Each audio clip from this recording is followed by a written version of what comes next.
교회 전례달력으로 성령 강림 후 8번째 주일인 오늘 우리에게 주어진 복음 말씀은 겨자씨의 비유와 누룩의 비유, 그리고 보물의 비유와 진주 상인의 비유입니다.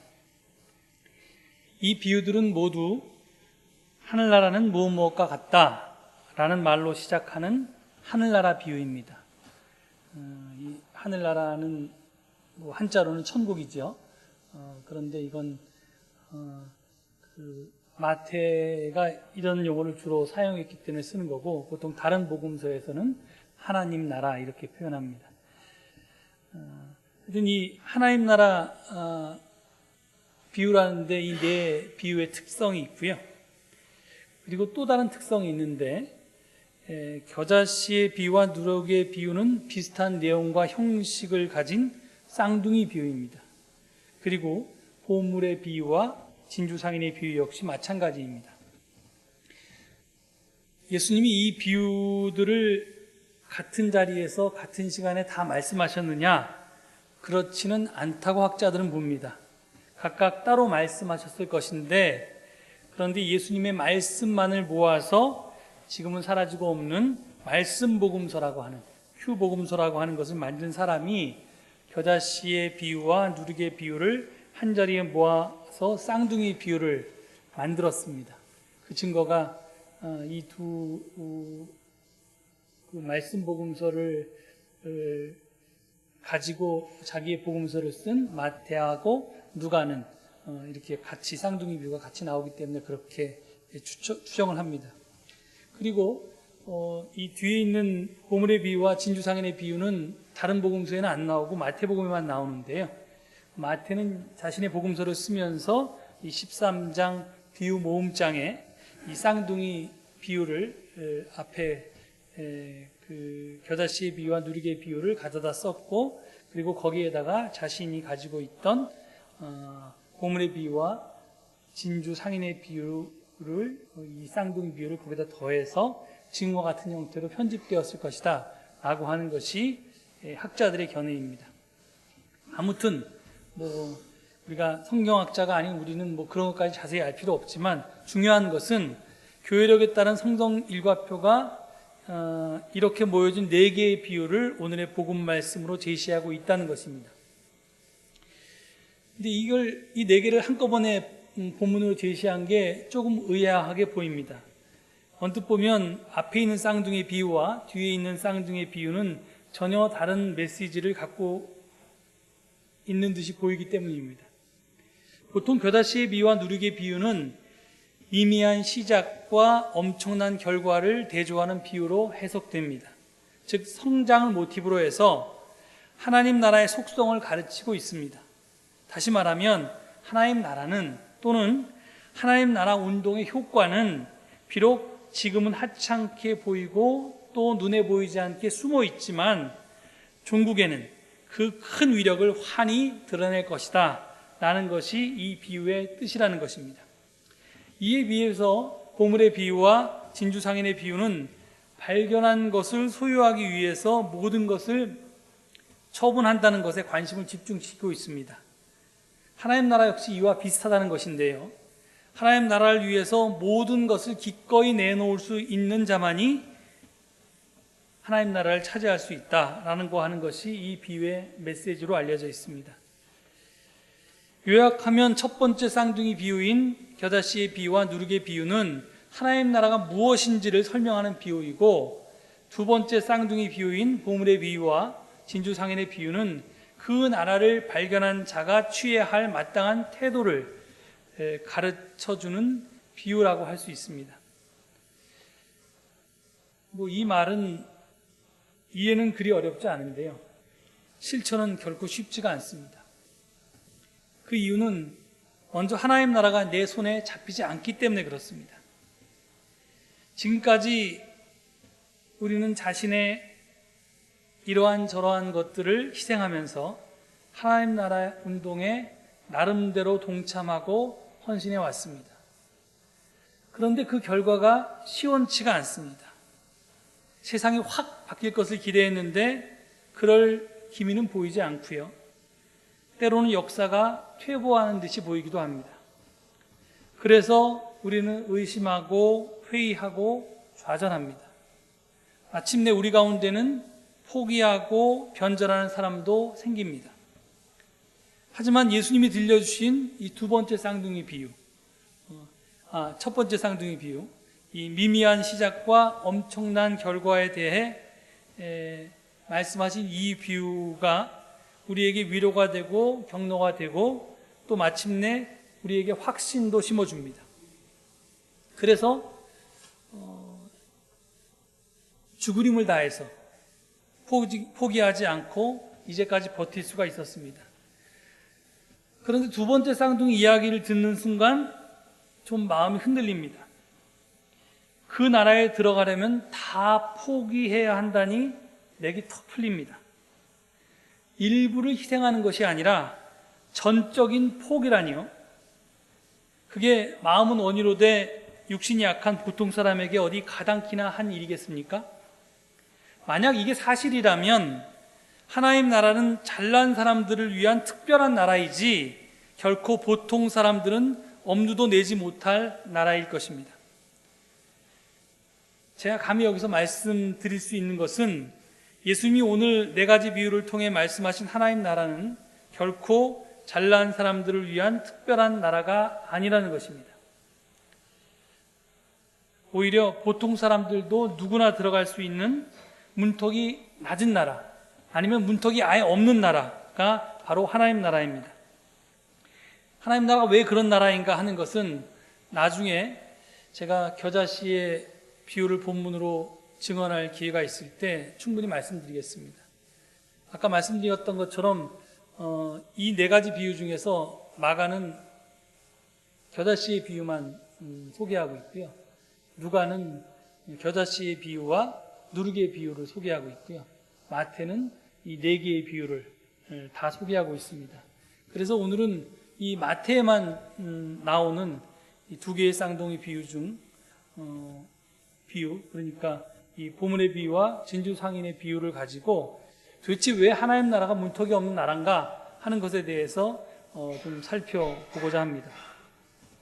먼저 여러분들이 잘 아시는 비유를 다시 한번 보겠습니다. 주보를 보시고요. 44절을 보면 이렇게 되어 있습니다.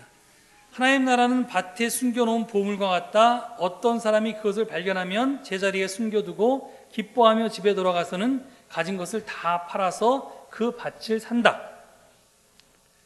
이 말씀에서 우리는 밭을 가는 한 소작인 농부의 감격을 느낄 수 있습니다.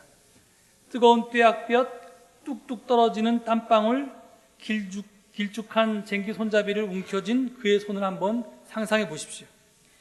그는 이 주인집 밭을 전에도 수없이 갈았을 것입니다. 매일 똑같은 일을 반복하던 어느 날 갑자기 쟁기 끝에 무엇인가가 탁 소리가 나면서 걸렸습니다. 아유, 골치 아프게 또 바위덩어리를 파헤쳐서 뽑아야겠군. 이렇게 생각하고 그는 무릎을 꿇고 손으로 땅을 파기 시작했습니다. 흙덩어리를 이리저리 제쳐냅니다. 하지만 단단한 흙이 말을 잘 듣지 않습니다. 그러다가 손이 훅 들어가면서 무엇인가가 만져졌습니다. 그런데 그것은 돌이 아니라 상자 모서리였습니다. 농부는 가슴이 설렙니다. 혹시나? 그는 사람들이 자주 보물을 땅에 감춘다는 것을 알고 있었습니다. 당시에는 은행이 없었기 때문에 전쟁 때문에 피난을 가야 하는 경우에 그 모든 것들을 다 들고 갈 수가 없으니까 되돌아와서 찾을 생각으로 땅을 파고 보물을 숨겨두는 경우가 많았습니다. 그런데 종종 전쟁통에 보물을 감춰둔 사람은 죽어버리고 그 땅이 주인 없는 땅으로 남게 되면 제일 가까운 친척이 그곳에 보물이 묻혀 있는지도 모르고 그 땅을 상속받았습니다. 그렇기 때문에 땅에 보물이 숨겨져 있는 경우가 가끔씩 있었던 것입니다. 농부는 미친 듯이 땅을 파헤쳤습니다. 상자를 열어닫히자 보물이 햇빛에 번쩍거렸습니다. 그는 희열에 넘쳤습니다. 그러나 이때 무서운 두려움이 그를 사로잡았습니다. 혹시 누가 보지는 않았을까? 그는 다시 상자를 덮고 흙으로 그 상자를 덮었습니다. 이 보물을 합법적으로 소유하기 위해서는 만사를 제쳐놓고 그 밭을 사야만 했습니다. 밭의 주인이 합법적인 보물의 주인이기 때문에 그렇습니다. 그는 밭을 사기 위해 모든 재산을 처분하면서도 마냥 즐겁기만 했습니다. 보물을 소유하는 것에 비하면 아무것도 아까울 것이 없었기 때문입니다. 그 다음에 나오는 진주 상인의 비유를 보겠습니다. 45절 46절을 보면 이렇게 되어 있습니다. 또 하늘나라는 좋은 진주를 구하는 상인과 같다. 그가 값진 진주 하나를 발견하면 가서 가진 것을 다 팔아서 그것을 산다. 이 이야기에서 우리는 값진 진주를 찾기 위해서 끈질기게 찾고 뒤지는 상인의 열정을 느낄 수 있습니다. 그 상인은 진주를 잘 아는 사람이었습니다. 그는 평생을 보석 연구에 바쳤으며 이 동네 저 동네를 돌아다니면서 소장품의 질을 높여갔습니다. 그러던 중 더없이 정교한 진주에 관한 소문을 들었습니다. 그 이후로 그는 다른 어떤 것도 생각할 수가 없었습니다. 말끝마다 그 얘기요, 그것이 어디 있는지 수소문하느라 여념이 없었습니다. 꿈에도 그 생각뿐이었습니다. 그는 자나깨나 그 진주만 생각했습니다. 그러던 어느 날 드디어 그 진주를 발견했습니다. 그것을 보는 순간 그는 자신의 억척스러운 수색과 지칠 줄 모르는 정력이 결코 헛되지 않았음을 확인할 수 있었습니다. 기쁨을 가늠할 길이 없었습니다. 값이 얼마냐 하는 것엔 결코 문제가 되지 않았습니다. 그 사람은 그 진주에 미친 사람이었기 때문입니다. 재산, 다른 보석, 목숨까지도 그 진주에 비하면 아무것도 아니었습니다. 값진 진주를 마침내 손에 넣는 순간 그는 황홀경에 빠져들었습니다. 예수님은 이 쌍둥이 비유를 통해서 우리에게 하늘나라는 밭에 숨겨있는 보물을 발견한 농부와 같다고, 그리고 값진 진주를 발견한 상인과 같다고 말씀하십니다. 어떻게 하늘나라가, 천국이 농부나 상인과 같을 수 있을까요? 농부와 상인의 공통점을 잘 살펴보면 그 이유를 알 수 있습니다. 저들의 공통점은 가진 것을 다 팔아서 각각 밭과 진주를 샀다는 것입니다. 하나님 나라를 발견한 기쁨이 너무 커서 다른 것들은 아무것도 아니었다는 겁니다. 우리 눈에는 이 농부와 상인의 행동이 무척 어리석어 보입니다. 밭이나 진주를 사기 위해서 꼭 자기 소유를 다 팔 필요는 없어 보이기 때문입니다. 우리 같으면 주인과 잘 흥정해서 적당한 가격을 치르고 그 밭과 진주를 샀을 것입니다.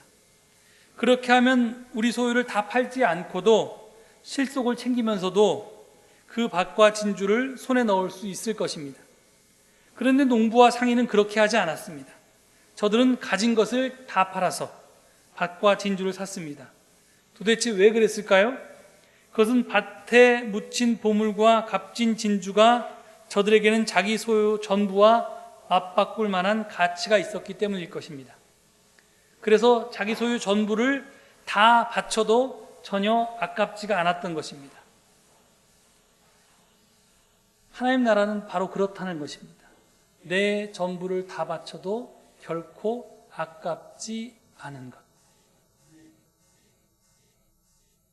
그런데 과연 우리가 하나님 나라를 알게 되었을 때, 발견했을 때 그렇게 살 수 있을까요? 우리는 그렇게 산 예를 사도 바울에게서 찾을 수 있습니다. 사도 바울은 기쁨의 편지로 잘 알려진 빌립보서 3장에서 예수 그리스도를 발견한 환희를 이렇게 표현하고 있습니다. 8절 9절을 보면 이렇습니다. 제가 공동번역이 좀 실감나게 번역을 해서 제가 공동번역으로 인용하겠습니다. 그러나 나에게 유익했던 이런 것들을 나는 그리스도를 위해서 장애물로 여겼습니다. 그뿐만이 아니라 나에게는 모든 것이 다 장애물로 생각됩니다. 나에게는 내 주 그리스도 예수를 아는 지식이 무엇보다도 존귀합니다. 나는 그리스도를 위해서 모든 것을 잃었고 모든 그것들을 모두 쓰레기로 여기고 있습니다. 그것은 내가 그리스도를 얻고 그리스도와 하나가 되려는 것입니다. 그렇습니다. 사도 바울은 주 예수 그리스도를 아는 지식이 너무나도 존귀해서 고생 끝에 그것을 발견했을 때 너무나도 기뻤고, 그 기쁨은 자신이 태어나서 지금까지 살아오면서 얻었던 인생의 모든 기득권들을 다 포기하게 하고도 남을 만큼 컸습니다. 그는 그 기득권들을 철저히 포기하고 버리되 마치 쓰레기를 버리듯이, 우리가 똥과 오줌을 배설하듯이 아무런 미련 없이 그렇게 했다고 고백하고 있습니다. 그래서 많은 신앙인들은 사도 바울을 신앙의 역할 모델로 삼습니다. 하지만 아는 것과 사는 것은 다릅니다. 그렇게 아는 것과 그렇게 사는 것은 정말로 다릅니다. 앞서도 말했지만 우리는 마음은 원이로 돼 육신이 약한 보통 사람들이기 때문에 더욱 그렇습니다. 아무리 하나님 나라가 좋다고 해도 내 일부를 희생하라고 하면 몰라도 내 전부를 포기하라는 것은 불가능한 목표처럼 보입니다. 우리는 예수님이 아니기에, 또 사도 바울이 아니기에, 그런 특별한 존재가 아니기에 더욱 그렇습니다. 그런데 예수님은 왜 이런 비유를 말씀하셨을까요? 왜 실현 불가능한 목표를 제시해서 그렇게 살지 못하는 우리를 주눅들게 하고 또 우리를 죄의식에 빠지게 할까요? 그런데 분명한 것은 예수님도 사도 바울도 그렇게 사셨다는 것입니다. 예수님은 하나님과 동격인 신이니까 그렇다 치더라도 사도 바울은 분명히 우리와 똑같은 인간인데 그렇게 살았습니다. 그는 의무 때문에 억지로 그렇게 산 것이 아니라 기쁨으로 자발적으로 그렇게 살았습니다. 즉 의무로 생각했다면 실현 불가능했던 일이 기쁨으로 받아들였을 때 실현 가능했던 것입니다. 무엇이 그에게 놀라운 기쁨을 주어서 마침내 그를 변화시켰을까요? 저는 그 답이 사도 바울이 그토록 강조했던 은혜라고 생각합니다. 은혜가 그것을 가능하게 했습니다. 저는 보물의 비유와 진주 상인의 비유를 읽고 묵상하다가 십자가의 진리를 다시 한번 깨달았습니다. 우리 주님이 기꺼이 순환을 당하신 이유를 발견했습니다. 주님은 우리를 보고 이렇게 말씀하십니다. 아무개야, 너는 내 보물이다. 내가 바로 내 소유의 전부를 치르고 산 진주다. 내가 이제야 너를 찾았구나. 그렇습니다. 쌍둥이 비유에서 하나님은 밭갈이 농부와 진주 상인으로 분장하고 계십니다. 그 하나님께서는 지금 우리에게 너는 나의 모든 것이다. 너를 위해서 그 무엇이 아깝겠느냐? 너를 구원할 수 있으면 내 목숨인들 아깝겠느냐? 하고 말씀하고 계십니다. 마음의 눈을 크게 뜨고 갈보리의 십자가를 바라보십시오. 그것은 바로 여러분을 위해서 하나님께서 치르신 값입니다. 십자가의 순환, 수치, 그리고 고뇌는 주님께서 여러분과 저를 위해서 지불한 대가였습니다. 우리 주님은 자기 소유 전부를 바쳐서, 자기 목숨까지 바쳐서 여러분을 사신 것입니다. 그래서 히브리서 12장 2절은 이렇게 증언하고 있습니다. 믿음의 창시자요 믿음의 완성자이신 예수를 바라봅시다. 그는 자기 앞에 놓여있는 기쁨을 내다보면서 십자가를 참으셨습니다. 주님은 이만큼 이토록 우리를 사랑하십니다. 주님은 우리를 위해서 오셨고 우리를 위해서 돌아가셨으며 우리를 위해서 부활하셨습니다. 그렇습니다. 여러분과 저는 하찮은 존재가 아니라 이토록 귀한 하나님의 보물입니다. 바울은 이것을 깨달았던 것입니다. 이 은혜를 깨닫는 순간 그는 모든 것을 예수님처럼 버릴 수 있었던 것입니다. 탈무드에 이런 이야기가 실려 있습니다. 어떤 왕에게 외동딸이 있었습니다. 그 공주가 우연히 병에 걸렸는데 백약이 무효했습니다. 의사는 살아날 가망이 없다고 진단했습니다. 그래서 왕은 딸의 병을 고쳐주는 사람에게 공주를 시집 보내고 왕의 자리도 물려주겠다고 포고를 했습니다. 아주 먼 마을에 세 형제가 살고 있었습니다. 마지는 천리를 내다볼 수 있는 신기한 망원경을 갖고 있었고요. 둘째는 하늘을 나는 요술 담요를 갖고 있었습니다. 그리고 막내는 먹으면 무슨 병이든 낫게 하는 요술 사과를 갖고 있었습니다. 천리안을 갖고 있던 형이 어느 날 멀리 내다보다가 그 왕의 포고문을 보았습니다. 그래서 둘째 요술 담요를 타고 세 형제가 그 왕궁으로 갔습니다. 공주는 막내의 요술 사과를 먹고 병이 깨끗이 나았습니다. 그런데 문제가 생겼습니다. 과연 이 세 형제 중에서 누가 공주와 결혼해서 왕이 되느냐가 쟁점이었습니다. 세 사람 모두의 공으로 해서 공주가 나왔기 때문입니다. 왕은 고민하던 끝에 막내에게 공주를 시집 보내기로 했습니다. 그 이유는 마지는 천리안 만원경을, 그리고 둘째는 요술 담요를 여전히 가지고 있었지만 요술 사과를 가지고 있던 막내는 그 사과를 공주에게 먹여서 지금은 아무것도 가지고 있지 않기 때문이었습니다. 세상에는 여러 가지 종류의 종교가 있습니다. 각 종교마다 영생에 이르는 길, 구원에 이르는 진리를 제시합니다. 그런데 그 가운데 기독교의 특징은요, 막내가 공주를 살리기 위해서 자기 요술 사과를 사용했던 것처럼 우리를 살리기 위해서 신께서 자기 소유 전부를 다 사용했다는 것입니다. 여러분은 이렇듯 하나님의 전적인 희생적 사랑을 받은 하나님의 보물이고 진주입니다. 우리가 잘나서가 아닙니다. 우리가 자격이 있어서도 아닙니다. 우리는 그와 같은 사랑을 받을 만한 일을 한 적이 결코 없습니다. 마치 진주처럼 우리는 상처투성이일 뿐입니다. 잘 아시듯이 진주는 침입과 상처의 결과물입니다. 모래 한 톨이 진주 속으로, 그러니까 조개 속으로 들어가면 상처가 납니다. 그러면 조개는 그 상처를 쌍정과 자개로 겹겹이 감싸서, 우리들이 얘기하면 진액을 흘리는 거죠. 그 상처를 치유하려고.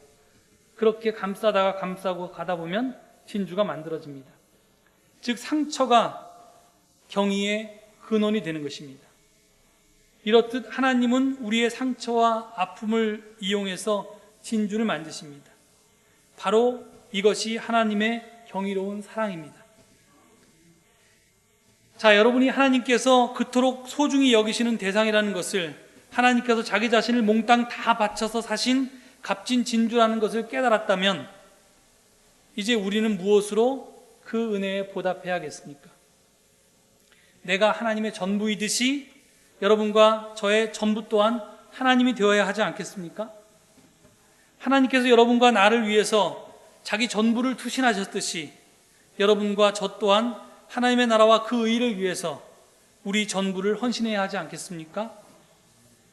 우리 모두 사도 바울이 그랬듯이 하나님의 나라를 위해서, 그 나라와 그 의를 위해서, 예수 그리스도를 아는 지식을 위해서 나 자신을 헌신해 보십시다. 그러면 분명히 값진 보물을 발견한 하나님의 기쁨이 나의 기쁨이 되고 또 하나님 나라가 우리 가운데 임하게 될 것입니다. 함께 기도하시겠습니다. 하나님, 오늘의 비유 말씀을 통해서 아무것도 아닌 내가 하나님의 보물이고 진주임을 깨닫게 해주니 감사합니다. 이 엄청난 사랑을, 이 하염없는 은혜를 받은 저희들이 그 사랑과 은혜에 답하면서 살 수 있게 하옵소서.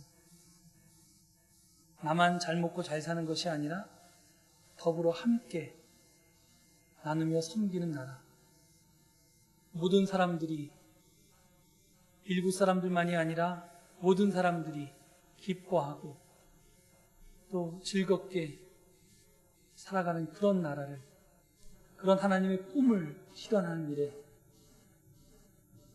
하나님의 은혜와 사랑을 받은 저희들이 헌신할 수 있게 하시고, 그리고 아무런 자격 없는 내가 그 엄청난 일에 참여하고 있다는 기쁨으로 모든 것을 상처받고도 남을